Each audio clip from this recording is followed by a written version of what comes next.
মহাপ্রভু সিদ্ধান্ত দিলেন পণ্ডিত পতিদেবন গৌর হরিকে, গৌর হরি সিদ্ধান্ত দিলেন অদ্বৈত প্রভু আর সীতা ঠাকুরানী দুজনকে হরিনাম সংকীর্তনের ব্রতে ব্রতী হও, বৈষ্ণবকে আমন্ত্রণ করো, চাঁদের বাজার বসাও, তাতেই জীবের ববলীলা শান্ত হইবে। বৈষ্ণব কোথায় পাওয়া যায়? বৈষ্ণব কোথায় পাওয়া যাবে গো? বৈষ্ণব কারা? আমি প্রশ্ন করে নেই, আগে বলছি প্রশ্ন করাটা অপরাধ। আশ্রমে যারা মহাপ্রভুর সেবা করি তারাই তো বৈষ্ণব, তাই না?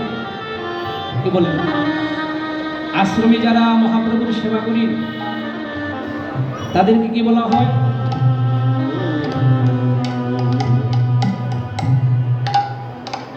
মহাপ্রভু বৈষ্ণবের কথা বলেছিলেন, লক্ষ্য করবেন। আশ্রমে যারা মহাপ্রভুর সেবা বর্জনা করি তাদেরকে বৈষ্ণব বলা হয় না বৈরাগ্য বলা হয়? তাদের চরণেও আমি মিন্টু চক্রবর্তীর কোটি কোটি প্রণাম। কারণ বর্তমান সময়ে যদি ওই বৈরাগ্যগণ না হতেন তাহলে হরিনাম সংকীর্তনী মহাপ্রভুর সেবা বর্জনী তারা যেতে পারতেন না। মহাপ্রভু বলেছিলেন বৈষ্ণবকে আমন্ত্রণ করো। বৈষ্ণব কারা? তৃণ হইতে শুনিছু হইয়া যদাই সদাই লইবে কৃষ্ণ নাম। আমি বৈষ্ণব জানিয়া তারে আগে করিব প্রণাম, করিব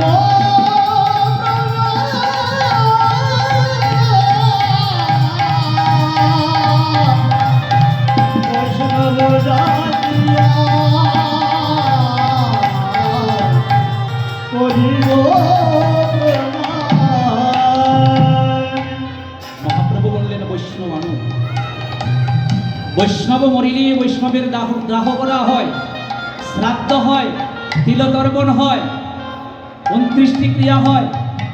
এগো বাবা মিথ্যা বলছি?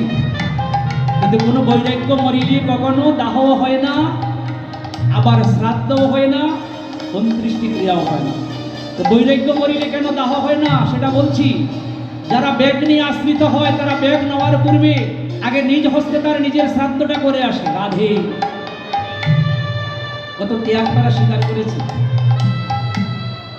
যারা বৈরাগ্য হয়েছে, দুর্গোবিন্দ যারা পড়েছি, ওই দুর্গোবিন্দটা পড়ার পূর্বে নিজ হাতে নিজের শ্রাদ্ধ করেছে, নিজের তিলতর্পণ দিয়েছে, তারপর ওই ব্যাগটা তারা পরিধান করেছে। মহাপ্রভু বলেছিলেন বৈষ্ণবকে আমন্ত্রণ করো। যাই হোক, শুনো ঠাকুর আমি সেটা বৈষ্ণব বানিয়া যেতাই আমন্ত্রণে করিয়া যতনে যতনে যেবা গায় যেবা যায় আমন্ত্রণ করো তাই পৃথক পৃথক জানি জানি এত বলি গৌরের একটা দিন সমবায় বৈষ্ণব করে আমন্ত্রণ আমন্ত্রণ কোন করো তাল লইয়া গুরু চন্দন দিয়া পরিণত করো সংস্থাপন সংস্থাপন আর কোন করে কোন তাহে বাবা বুলমালা কীর্তন মণ্ডল করতে হলে মাইল চন্দন ছোঁয়া মৃত মধু ধরি দিয়া বুলমঙ্গল সন্ধ্যাকালে শুনিয়া প্রভুর কথা পৃথিবীতে হইলা দেখা নানাই উপহার বন্দে আসে সবে হরি হরি বলে বুলমঙ্গল করে পরমৈশ্বর দাসের সেবা আসে।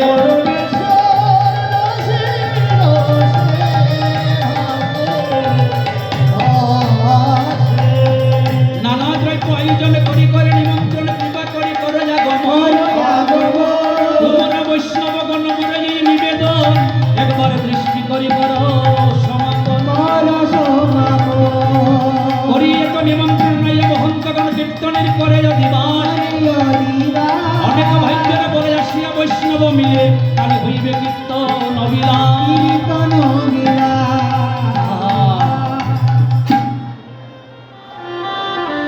এই পদেই মহাপ্রভু সিদ্ধান্ত দিলেন বৈষ্ণবকে আমন্ত্রণ করো আর কালে হইবে কীর্তন অবিলাস। কীর্তন অবিলাসটা কি?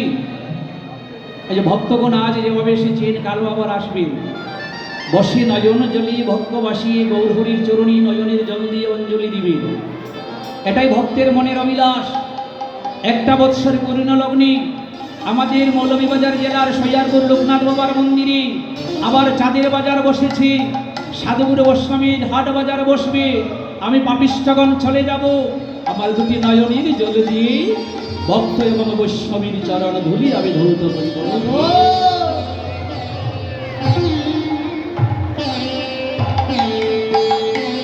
এটাই হলো ভক্তের মনের অভিলাষ। কালী হবে কীর্তন অভিলাষ। শ্রীকৃষ্ণ শ্রী চৈতন্য চন্দ্র সকল ভক্তবৃন্দ গুণ গায় বৃন্দাবন বৃন্দাবন। জয় রাধি। কাকু 10 মিনিটে পট্টা পরিবেশন করে নেন, সময় তো আমাদের হাতে নেই। না আপনি একটু দাঁড়ান, এটা অপরাধ হবে বাবা, অপরাধ হবে না।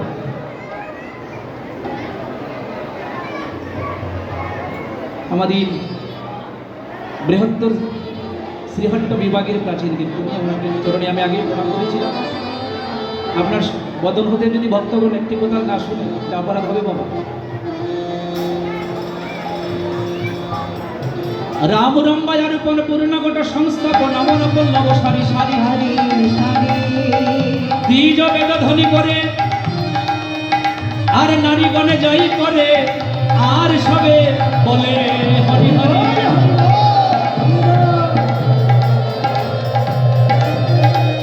তদিত সুমঙ্গল করি করে উত্তরের কর সবে আনন্দ প্রকাশ আনাইয়া মহন্তগণ দিয়া মাল্য চন্দন কীর্তন মঙ্গল সবার আনন্দ মনে বৈষ্ণবের আগমনে কানে হইবে চৈতন্য কীর্তন।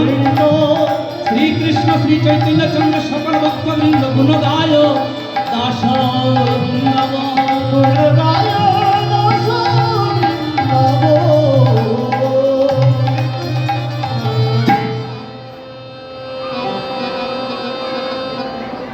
বলে জয় জয়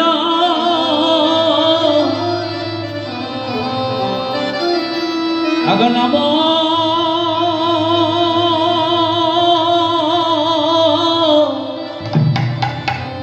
নবদ্বীপ মা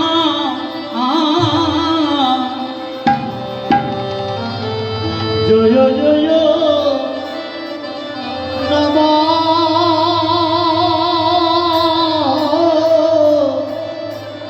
নবদ্বীপ মা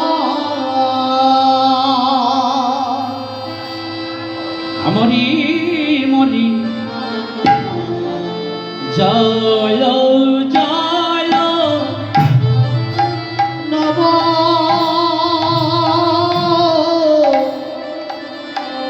নবদ্বীপ মা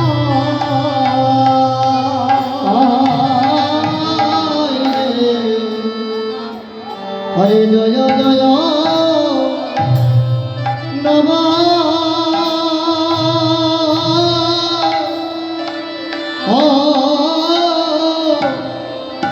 নবদ্বীপ মা।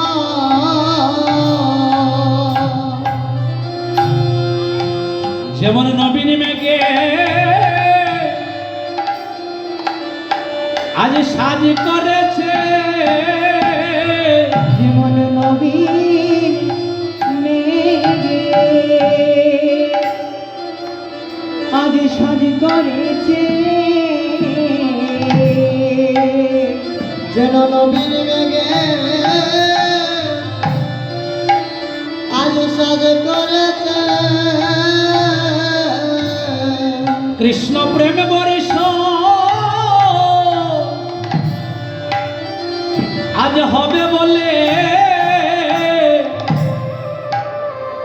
যেমন নবীন মেঘে আজ সাজ করেছে। কৃষ্ণ প্রেম বর্ষ হবে বলে, যেমন নবীন মেঘে সাজ করেছে। জয় জয় নব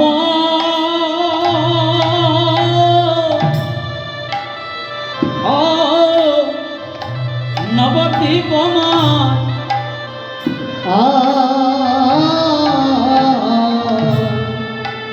ভবনে জয় জয় জয় নব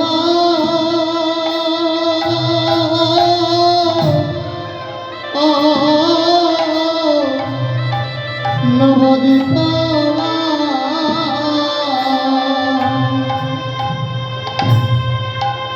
আজ গৌরাঙ্গ আদেশ পাইয়া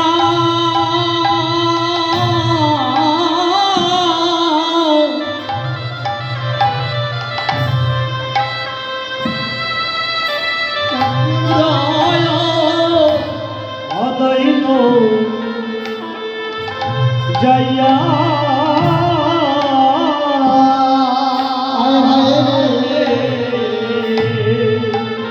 আজি গৌরাঙ্গয়া ঘরে আদেশ পাইয়া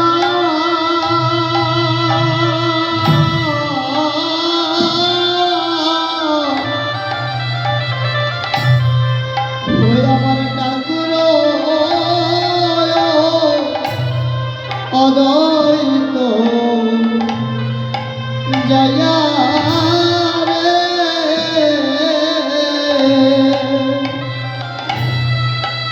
আজি করে কুল মন্দ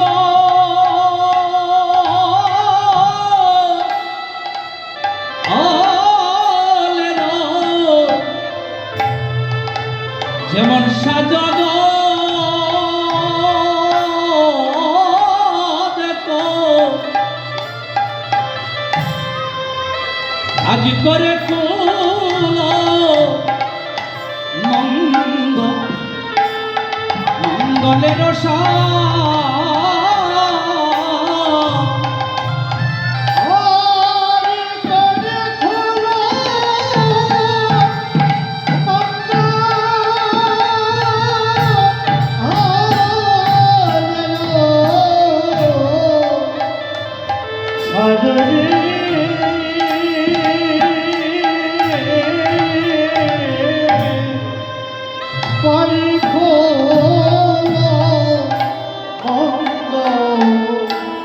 মঙ্গলের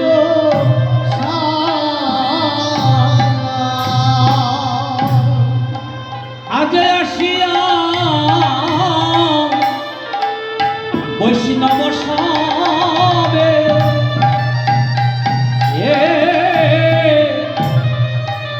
তারা হরি বলে একটা কলর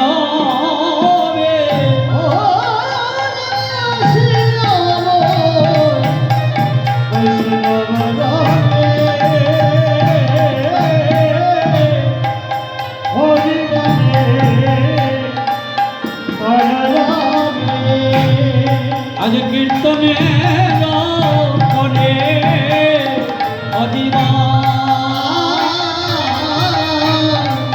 কীর্তনের করে অদিবা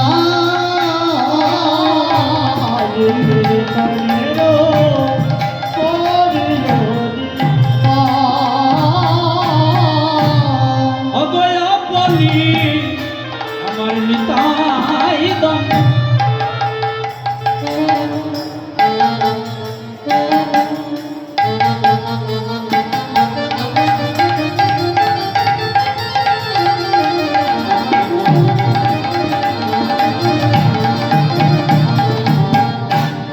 আজ তেল মালা চন্দ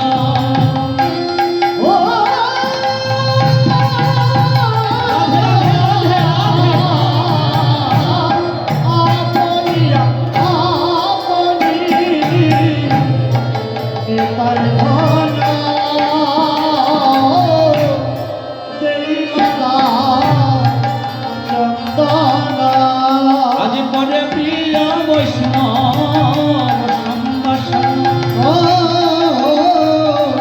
করে প্রিয়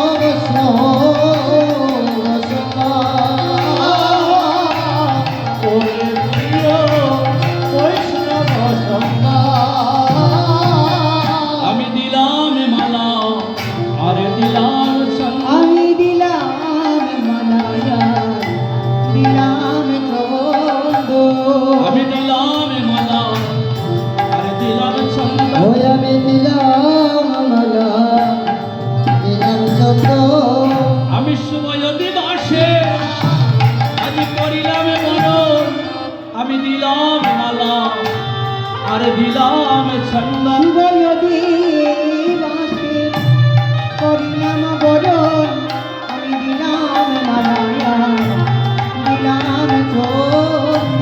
আমার কি দন আছে আর কি দন দেব, আমার কি দন আছে কি দন দিব, কি ধন আছে কি ধন দিব। আমি কি দিয়া সবাইকে আজ বরণ করিব, আমার কি দন আছে আর কি দন দেব। আমি কি দিয়া সবাইকে বরণ করিব, কি ধন আছে কি ধন দিব। কি দিয়া সবাইকে বরণ করিব, কি ধন আছে আমি কি ধন দিব। যেটা সবার ভাগ্যে ভাগ্যে ঘটে ঘটে না গো, যেটা সবার ভাগে ঘটে না গো। এমন চাঁদের বাজার বসাইবে বলে, যেটা সবার ভাগ্যে ভাগ্যে ঘটে ঘটে না গো। যেমন চাঁদের বাজার বসাবে বলে, সবার ভাগ্যে ঘটে না গো। আমি অবাগিয়ার ভাগ্যে বুঝি হবে না গো। আর ভাগে হবে না গো। আর ভাগে হবে না গো। অব বৈষ্ণবের ওই পদ রাজ আমার অঙ্গে মাথায়, আমি অবাগিয়ার ভাগ্যে হইবে না গো। ওই বৈষ্ণবের পদরাজ অবাগিয়ার ভাগ্যে হবে না গো। বৈষ্ণবের পদরাজ সবার ভাগ্যে ঘটে না গো। বলে যার ভাগ্য তারি ভবনে জানো ভাগ্য তারে যজ্ঞ, আর ভাগ্য তারে জৈব। আর ভাগ্য তার জৈব। আমি অবাগিয়ার ভাগ্যে ভাগ্যে হইল না গো। যার ভাগ্য তার জৈব। আমিও ভাগ্যার ভাগে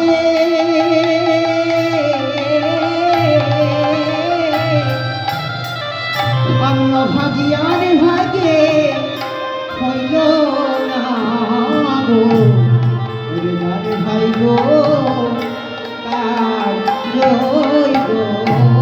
বলে ওহে বৈষ্ণবগণ আমার এই নিবেদন,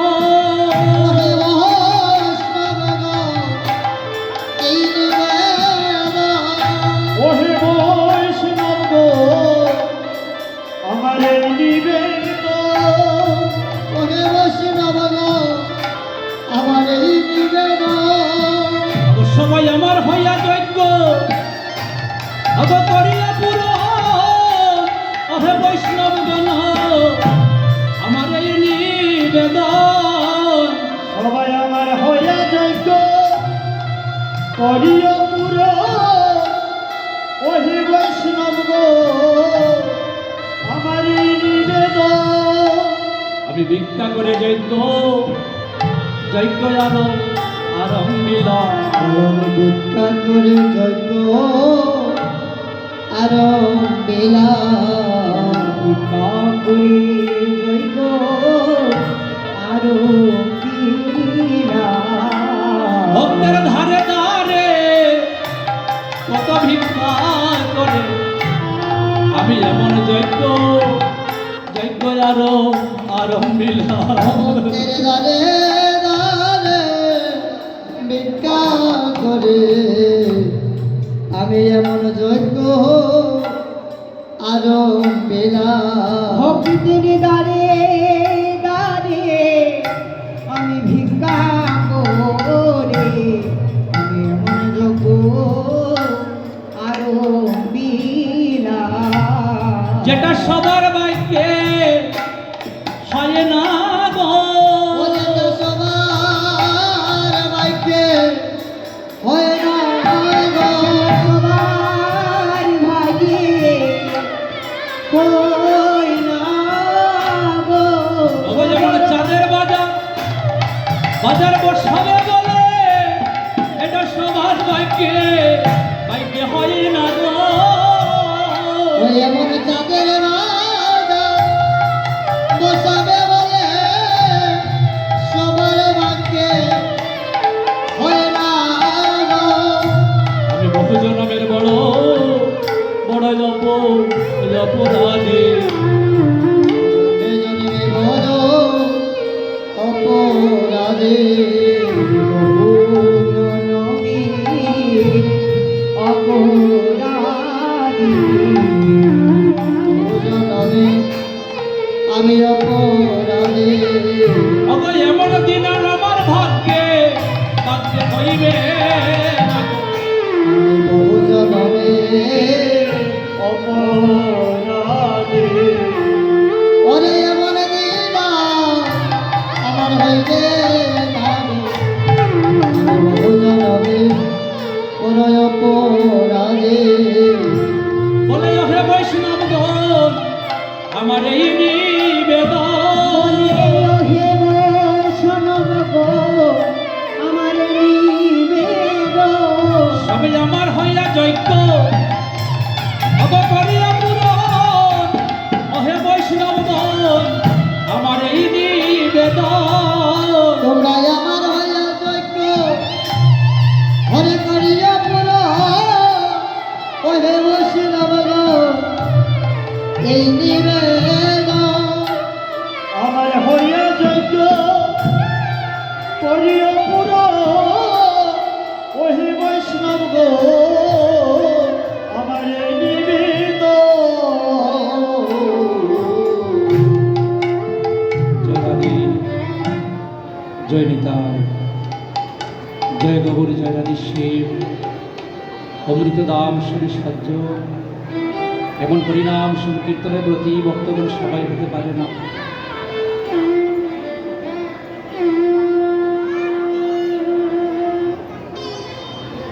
কোটি জনমের সুকৃতিটাকে নিয়ে একবার হরিনাম সংকীর্তনের ব্রতে ব্রতী হওয়া যায় আজকে রঘুনন্দন দাদা লক্ষ্য করিন এখানে অগণিত ভক্তগণ এসেছে অগণিত ভক্তগণ মিলিত হয়েছে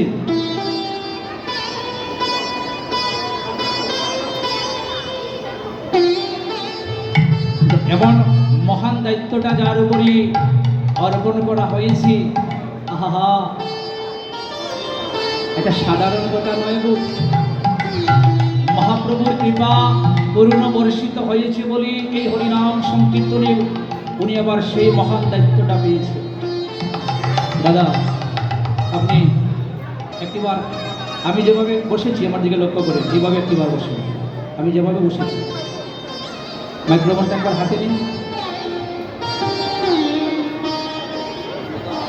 অমৃতদা সুধীর সজ্জন শ্রীহট্টের কৃষ্ণ অনুরাগী সকল মহন্তগণ সকল বৈষ্ণবগণ সকল পিতৃমণ্ডলীগণ সকল মাতৃমণ্ডলীগণ সকল কীর্তনীয় বৃন্দগণ সকল সাধুগুরু বৈষ্ণব সকলের পাদপত্যে শ্রীবাদ পত্যে এই কমিটির পক্ষ থেকে আমি ত্রিনয়নের এই কামনা এই বাসনা প্রত্যেক বৎসরের মতো এবারও আমরা লোকনাথ বাবার মন্দিরে কলির পথের পাবন গৌরহকে উদ্দেশ্য করে 3 দিবা 3 ঋষি শ্রীনাম সংকীর্তনে ব্রতবর্তী হইয়া তাই আপনারা সবাই মিলিত হয়ে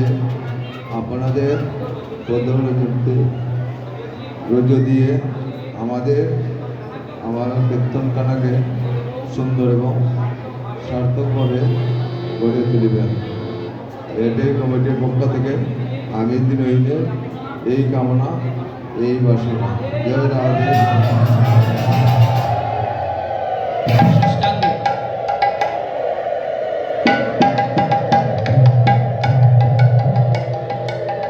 গোবিন্দ মৃদঙ্গ লইয়া বাজায় দাতা তৈয়া তৈয়া আমি গোবিন্দ মৃদঙ্গ লইয়া বাজায় দাতা তৈয়া করতালে করতালে করতালে যতই উৎসব আহমরি রে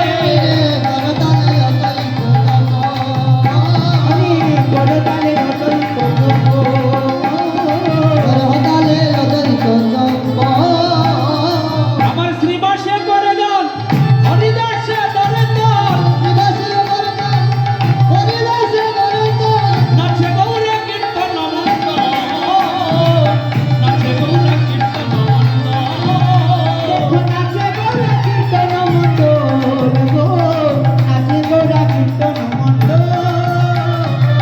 নাচে গৌরে কীর্তন মন্দ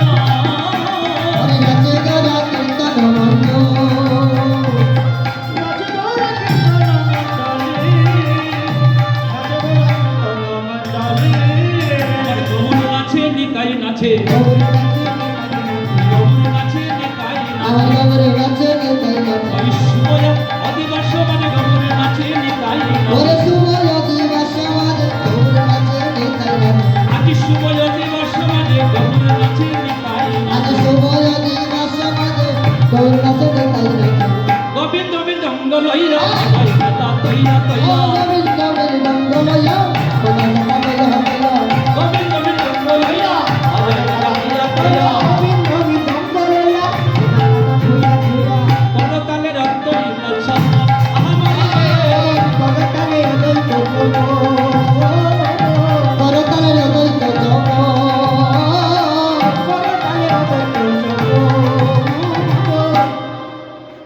করতালে বলে তাল করতাল করতালে বলে তাল করতাল ছাড়ো তুমি মানবিমান করতালে বলে তাল করতাল করতালে বলে তাল করতাল রাধে গোবিন্দ মৃদঙ্গ লইয়া বাজায় দাতা তৈয়া তৈয়া করতালের অদ্বৈত চপ করতাল বেজে বলছি তাল করো তাল তাল করো তোমার মধ্যে মান অভিমান যেটা আছে সবকিছু তুমি কলির প্রতিটি ভবন গৌর হরির চরণে বিসর্জন করে দাও। জয় রাধে।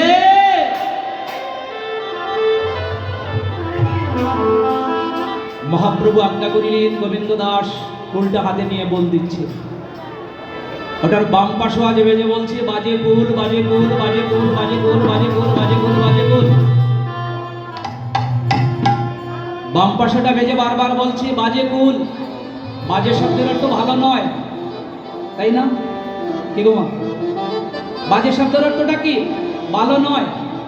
ওটার বাম পাশেও বেজে বারবার বলছে বাজে কুল বাজে কুল বাজে কুল। আমার মতো পাষণ্ড যারা কৃষ্ণ ভজন হইতে বঞ্চিত হয়েছে যারা, তারা শুনতে পাচ্ছে কুলটা বলছে ওটা ভালো নয় ভালো নয় ভালো নয় ভালো নয়। আর আপনাদের মতো সত্য ভক্ত যারা, তারা শুনতে পাচ্ছি ওই কুলের বাম পাশেটা বেজে বলছি বাজে কুল বাজে কুল বাজে কুল বাজে কুল বাজে কুল ওই কুল বাজে বলে বাজে কুল বাজে কুল ওই কুল বাজে বলে বাজে কুল বাজে কুল আমার হৃদয়ের দরজা কুল বাজে কুল বাজে কুল আমার হৃদয়ের দরজা কুল বাজে কুল বাজে কুল বাজে কুল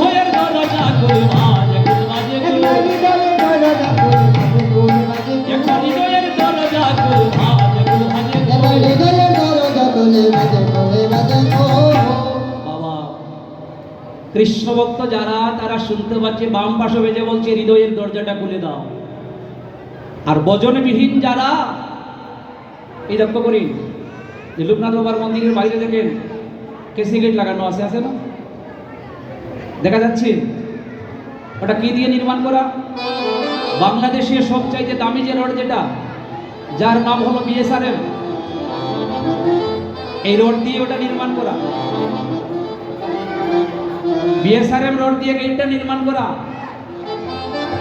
আর আমার মতো বজনবিহীন যারা, তাদের এই হৃদয়ের মধ্যে আরেকটা গেট নির্মাণ করা হয়েছে। ওই বিএসআরএম এর বাইক বিএসআরএম আরেকটা আছে না, ওটা দিয়ে এই কেএসআরএম রোড দিয়ে যাদের মধ্যে দরজা লাগানো, তাদের কৃষ্ণ ভজনীয় মতিটা হয় না, কৃষ্ণ বলিতে নয়নের জল ধরে না। মহাপ্রভু বলছেন গোবিন্দ দাসকে, গোবিন্দ দাস তুমি উল্টা বাজাও, আর ভক্তগণকে এমন ভাবে তুমি আনন্দ দান করো, সবাই যেন হা গমুর বলে ভেসে যায়।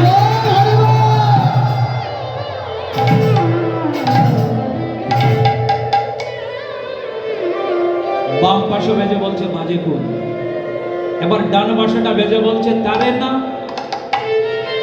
তারে না তারে না তারে না তারে না তারে না তারে না তারে না তারে না, যারা কীর্তন ভালোবাসে না তারে না তারে না, যারা কীর্তন ভালোবাসে না তারে না তারে না। লক্ষ্য করে দেখবে আমাদের কীর্তনটা ভিক্ষার কীর্তন না। মহাপ্রভু আজ্ঞা করেছিলেন হরিনাম সংকীর্তনের ব্রতী হও, তার পূর্বে একটা কাজ করো, 2.5টা গড় ভিক্ষা করি হরিনাম সংকীর্তনের বাজার বসা। আচ্ছা বাবা, সময় তো বেশি নেই, কত মিনিট? 12 মিনিট মানে সময় আছে হাতে। কত মিনিট? 12 মিনিট। তার মধ্যে শেষ হবে বিশ্রাম করে। মহাপ্রভু বলেছিলেন 2.5 গৃহ ভিক্ষা করি হরিনাম সংকীর্তনের ব্রতী হও। 2.5 গড় কোথায় পাবো? প্রশ্ন করলাম না। 2.5 গৃহর কথা তো বলছেন মহাপ্রভু, 2.5 গড় কোথায় পাবো? এক বাড়ি চলে যাব, এক বাড়ির সব নিয়ে আসবো, আরেক বাড়ি যাব, আরেক বাড়ির সব নিয়ে আসবো, আর আরেক বাড়ি গিয়ে যা দেবে তার অর্ধেকটা নিয়ে আসবো। এই তো 2.5 গড় হলো, তাই না? এটাই তো 2.5 গৃহ। কীর্তন তো সহজ নয়। মহাপ্রভু 2.5 গৃহ ভিক্ষা করার জন্য বলেছিলেন, কেন জানেন? যেজন রঘুনন্দন হবে এই 2.5 গড়ে ভিক্ষা করিলে ওনার মধ্যে আর কোনো অভিমান থাকবে না। উনি হয়তো জমিদারের পুলা, উনি হয়তো ডিসি, উনি হয়তো বড় ওসি, কিন্তু উনি যদি এই 2.5 খানা গড় ভিক্ষা করে, ওনার মধ্যে অভিমান সব চলে যাবে। কোন 2.5 গড়ের কথা বলেছিলেন লক্ষ্য করেন। প্রথম যাবে এমন একটা গৃহে ভিক্ষা করিতে, যে গৃহে গিয়ে দেখবে পরিপূর্ণ সংসার। যেমন আমার কাকুর পরিবারটা, এই পরিবারে কাকু আছেন, কাকিমণিও আছে, আবার আমার 3টি ভাইও আছে, 3টি ভাইয়ের পত্নীও আছে, আবার কাকুর নাতিপতিও আছে না? এটা পরিপূর্ণ পরিবার। এই গৃহ থেকে প্রথম ভিক্ষাটা নিয়ে আসবে। দ্বিতীয়বার চলে যাবে, যেখানে গিয়ে দেখবে ওই পরিবারে আরেকজন সদ্যপূর্ণ মা বিবাহিত হয়ে এসেছেন, ওই ঘরে এখনো সন্তান সম্ভব হন নাই, এই করে চলে যাবে, ভিক্ষা নিয়ে আসবে।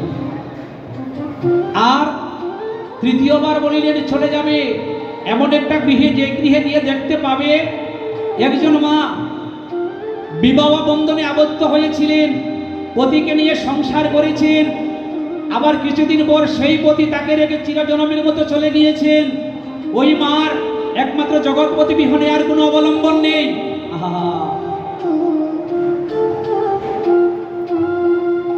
একমাত্র জগতে অবলম্বন ছিলেন পতি, তাকেও হারিয়েছেন, সন্তানও হলো না। যেভাবে জগতে একা এসেছিলেন, আবার ঠিক সেভাবে একা হয়েছেন। প্রতিদিন ভিক্ষা করে যা কিছু পান তা দিয়েই সংসারটা চালান। এই গৃহটাই হলো অর্ধেক গৃহ। এবার বলেন, এই পরিবারে যদি কেহ ভিক্ষার জন্য গিয়ে হাত বাড়ায়, আর ওই মা যখন ভিক্ষা দেবেন, তখন কি আর অন্তরে থাকবে যে আমি জমিদার পরিবার থেকে এসেছি? এটা থাকবে না। মহাপ্রভু বলেছিলেন হরিনাম সংকীর্তন করো, কীর্তন করো, কর্তন করো না। চাঁদের বাজার বসাও, তোমার মধ্যে যেন কোনো অভিমান না হয় গো। অভিমান যদি হয় তাহলে তুমি তো ডুবিবে, আর তোমার সব অংশ সবাইকে ডুবাইবে। রাধে।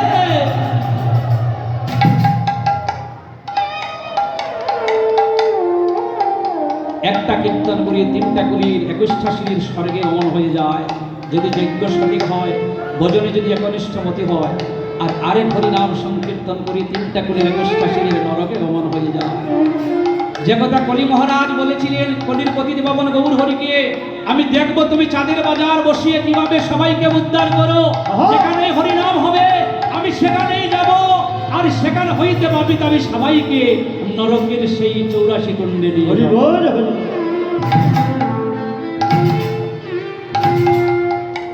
কীর্তন করিলেই আমরা সবাই উদ্ধার হব না।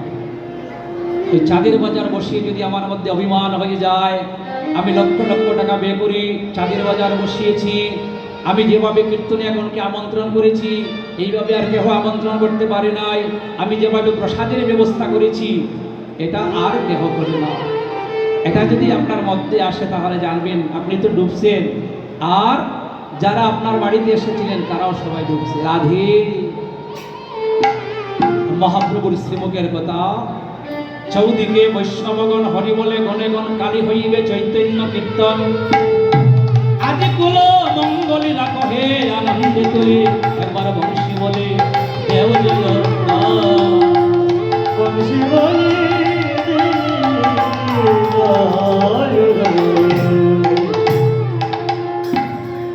মহাপ্রভু ইশারায় বুঝিয়ে দিলেন, রব দাও আর যেন বাজে না, আর যেন বাজে না, ওই সংকীর্তনের যন্ত্রকানায় আর যেন বাজে না। যতন করে রেখে দাও, বড় যতন করে রেখে দাও, ওই সংকীর্তনের যন্ত্রকানা যতন করে রেখে দাও। বাবা অদ্বৈত প্রভু এমন কথা শুনে মহাপ্রভুর চরণে আবার ষষ্ঠাঙ্গে প্রণাম করে বলিলেন, প্রভু আপনার লীলার গুণবন্ত নেই। আপনি কিছুক্ষণ পূর্বে বলেছিলেন আগামীকাল কীর্তন হবে, তারপরের দিন কীর্তন হবে, তারপরের দিন কীর্তন হবে, আর মুহূর্তের মধ্যেই আপনি আবার বলিলেন আর যেন বাজে না। তাহলে কি আমাদের কোনো অপরাধ হয়েছে? মহাপ্রভু বললেন না না, কোনো অপরাধ হয় না। অপরাধ না হলে আপনি যে বললেন আর যেন বাজে না, এবার মহাপ্রভু বলিলেন আবার বাজিবে, আবার বাজিবে, আমার গোবিন্দকে জাগাইবে, আবার বাজিবে, আমার গোবিন্দকে জাগাইবে, আবার বাজিবে।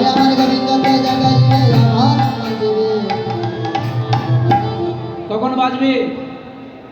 বেলা 10 ঘটিকা হলে কখন বাজবে গো?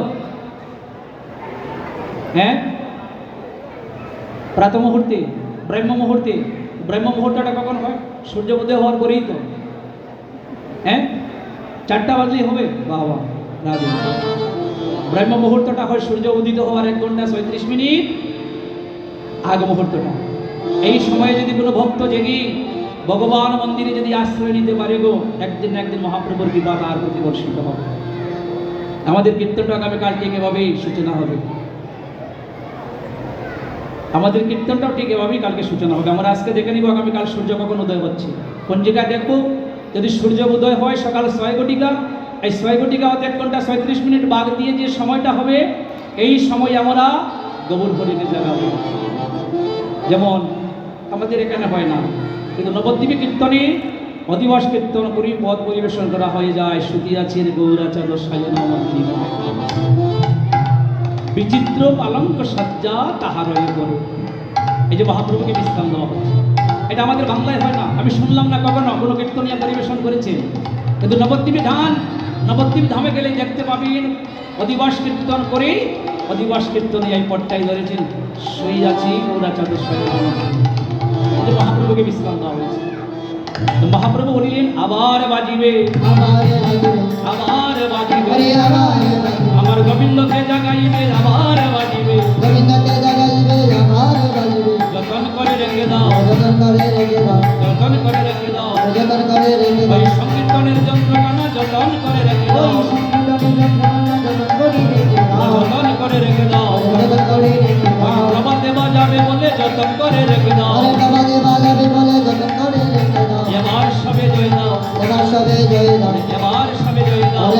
সবে জয় দাও এবার সবে জয় দাও এবার সবে জয় দাও আমার মহাপ্রভুর জয় দাও আমার মহাপ্রভুর জয় দাও আমার মহাপ্রভুর জয় দাও আমার মহাপ্রভুর জয় দাও বলে করতালের জয় দাও বলে করতালের জয় দাও করতালের জয় দাও বলে করতালের জয় দাও করতালের জয় দাও বলে করতালের জয় দাও আগমন আগমন বলে জয় দাও জয় দাও আগমন আগমন বলে জয় দাও জয় দাও গৌর ভক্তগণের জয় দাও গৌর ভক্তগণের জয় দাও গৌর ভক্তগণের জয় দাও গৌর ভক্তগণের জয় দাও সবাই প্রেমানন্দে বলে জয় দাও জয় দাও প্রেমানন্দে বাহুবলে জয় দাও হরি রাম হরি রাম হরি রাম জয় জয় শ্রী কৃষ্ণ চৈতন্য গুরুঙ্গ মহাপ্রভু কি জয় জয় জয় শ্রী কৃষ্ণ চৈতন্য গুরুঙ্গ মহাপ্রভু কি জয় ত্রিকালে লোকনাথ ব্রহ্মচারী বাবা কি জয় আজকের শুভ তিরোদান উৎসব কি জয় বডির প্রতি নবন গৌর হরির শুভ আগমন কি জয় তিন দিবা তিন নিশি কীর্তন হবে কি জয় কুল করতাল বিশ্রাম দেওয়া হলো কি জয় তৎপর আমরা সবাই প্রসাদ পাবো কি জয় জয় রাধে জয় রাধে বলি হি প্রেম শ্রী গৌর কৃষ্ণ চৈতন্য হরে কৃষ্ণ